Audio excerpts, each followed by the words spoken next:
Vicki, like all of our Summer Foundation ambassadors, contributes a really unique and valuable perspective.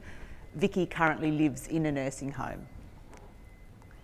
I do, and I have to say, Stella, if you're still here, can I come and stay at your place? You've got the perfect setup pad for me in Melbourne. Okay. Vicki has given a lot of thought to what she wants to speak about today, and Vicki's currently undergoing a very personally challenging set of circumstances and a challenging time. In the last 12 months, Vicki's mother has passed away, and very recently, Vicki's identical twin sister also passed away. The journey of grief for Vicki while she lives in a nursing home is exacerbating a lot of the challenges that Vicki was already facing on a daily basis. And I think it's incredibly brave of Vicki to have chosen this as the topic that she wants to talk about today. It's very raw and it's very personal for Vicki, but it makes a very important point, and I think it's incredibly brave of Vicki to share that with us today. So I'm going to turn my back a little bit on you now, and it's Vicki who's going to be speaking to you. Vicki, do you want to start by just explaining a little bit about the nature of your relationship with your sister Helene, just to give us some context? Thank you, Carolyn. My twin sister, her name was Helene. We were like two peas in a pod. We would start and finish the same sentences, and although I'd been in a nursing home for 3.5 years, I could ring her any time, night or day, and we could just pick up from the last conversation. And we were very close, but we didn't need to talk all the time. My daughter's here, Ramona, who could say we did argue, but we always made up, and we loved each other. As well as that closeness that I can only imagine twins have, you played an additional role in Helene's life, particularly during her period of unwellness. In the last 11 months, I became Helene's carer.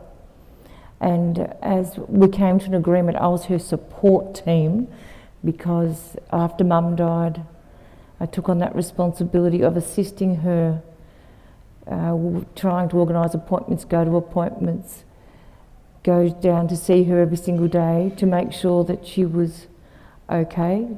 Quite an irony of it, because I myself was not all that well myself.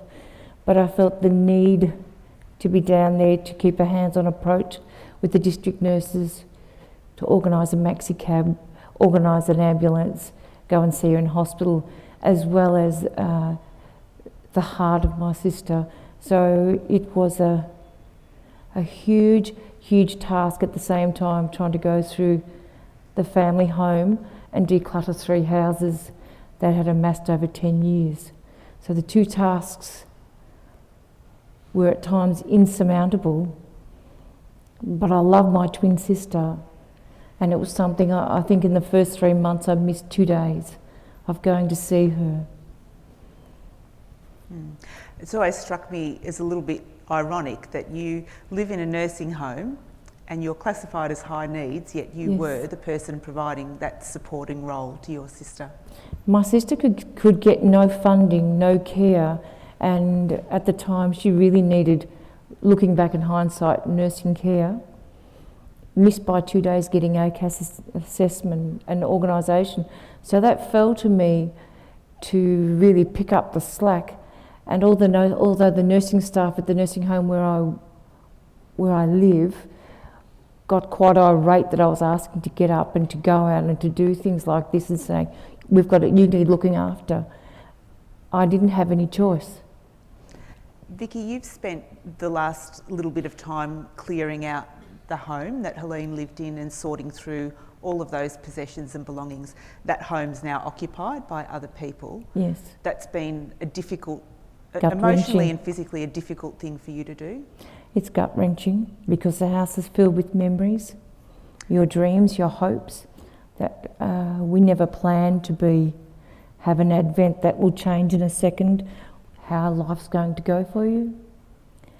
And even going through my own things and realising the tennis racket, what it means, or something as small as a photograph, or goals that I'd written down in 2004 and realising that those dreams in that way are not going to be fulfilled, as well as the family dream of looking to retire with your husband and having a new life, and that it'll go the normal route. For me, that was just so gut-wrenching. You spent a lot of time in that home with Helene, and for you, you've explained to me that was somewhere that you could go to get out of the nursing home. Probably there's no way that you could have anticipated the impact for you losing that refuge or that place to go?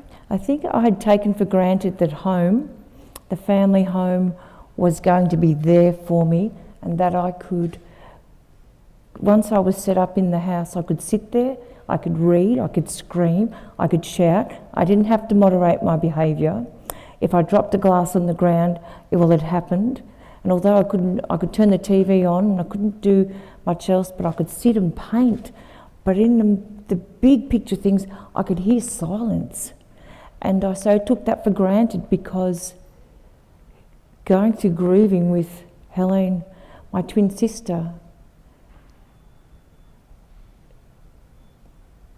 I didn't have that privilege. You don't have a private space to grieve? And so what I found is that when Helene died, and it's been quite a long, protracted situation that's happened because it was very unexpected,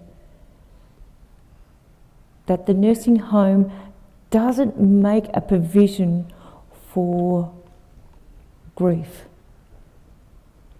in the way that I need to grieve or the way that other young people grieve. Nursing home is about death. In the end run, I don't mean to be hard, but there's so much death. People become immune to death, and the nurses have to keep going, so there's only a little window of time. But in my own situation, I can't pin it into a little tiny little box this big, because I'm dealing with so many multiple issues of being a trustee for 2 people, cleaning out the house, trying to move on, trying to moderate that I don't come back and be really up and down, because then I'm considered to have challenging behaviour. And grief after a couple of weeks is considered a mental illness, so I've got to be really careful. So that freedom to express yourself goes. And can I tell you, it's devastating of where it leaves you, because until you find a replacement for it, or where you can go to meet really yourself and your life, because it reflects death in your own situation, reflects your own mortality. Vicki, you said to me over the phone, grief is overwhelming, but I need to keep my public face on. 3 weeks was the period I was allowed to grieve. And then you went on and talked to me about some of the strategies that you've had to employ in the nursing home to give yourself the little bit of space and privacy that you can do. I've done this in a number of ways. It's taken me a bit to catch on, but the first thing I did was take to staying up really late. That meaning 3 o'clock, 4 o'clock, 5 o'clock, painting. Sometimes, I hate to say it, I even watched television. And that meant that I didn't have the usual staff coming in and out thinking that there's something wrong, or you should be doing this, you should be doing that. Once I got used to that I was going to be awake, they wouldn't say, we're going to turn the light off now, because I'm not able to turn the light off. The simple things of being able to turn the light off and on. That was my first strategy. But even despite doing that, my sense of person in the different stages of accepting what's happened didn't really allow me any space until I did one major thing. I have friends in the nursing home. I had to actually ban my friends from coming to my room, and I lock my door every day so I can have privacy. That means the nurses have to knock come in to bring medications, but it meant that my friends in the nursing home, who have been so upset with me, who are devastated that I won't let them in, and I feel so bad because it's created such a stink in the nursing home. But it's something I've had to do, and I'm still doing it. And I'm feeling at last this week, I can honestly say that peace has started to come to me. Vicki, one of the implications of you staying up so late at night, it's a very natural thing to want to have people that are close to you around to give you support when you're grieving. Yes. You're wanting to have that support in those hours where you're awake at night, and that hasn't been well received. No, this has not been well received now. I did a naughty thing, and I have to admit to you, but I'm a young woman in a nursing home. I asked if my friends could come, one friend could come over and watch a DVD and jump on my bed, as you do, and she did. And we were watching a DVD, and from 12 o'clock onwards, a nurse would come in, throw open the door and said, she's got to go, get rid of her. With the woman there, and I said, this person's here to support me. Actually, I need this at the moment. No, she's going. 2 o'clock, they stood there and said, get rid of her. Go. They wouldn't say the person's name, even though they know her. Go. And I said, so where's this come from? And they said, the Director of Nursing has already told you. I said, well, I haven't heard this new rule. When does this come into, when did this come into effect? They said, doesn't matter, she's got to go. So she went. That was it. Tell you what, that person, that girl who'd come to talk to me, we watched a movie, even laughed. She went home.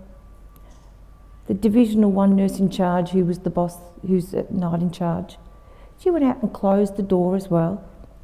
Can I say what that left me? In bed, of course. There's nothing.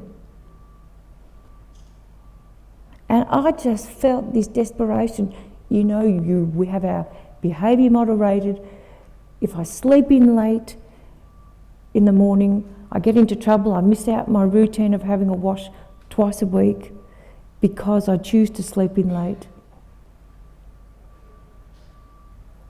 It was just, I didn't think I could go any further after that happened, and that's happened a number of times. Yeah. Vicki, the challenges that you face in a nursing home have been, as I said earlier, really exacerbated for you over this last period of time. It's very brave of you to talk about, it's very personal and it's very intimate what you've shared with us today.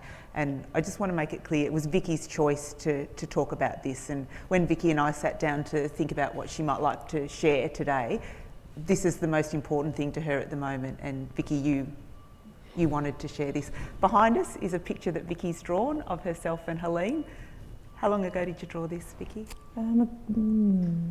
Maybe 5 or 6 months ago. It was just a quick drawing to encapsulate really the bond of being a twin. But I have to tell you, I've had this back up on my wall, and every day I look at it and use the hand of friendship. We don't have that privilege at the moment. But by offering housing solutions, that becomes possible again. Vicki, thank you so much for sharing something that's so personal but so powerful with us today. Thank you.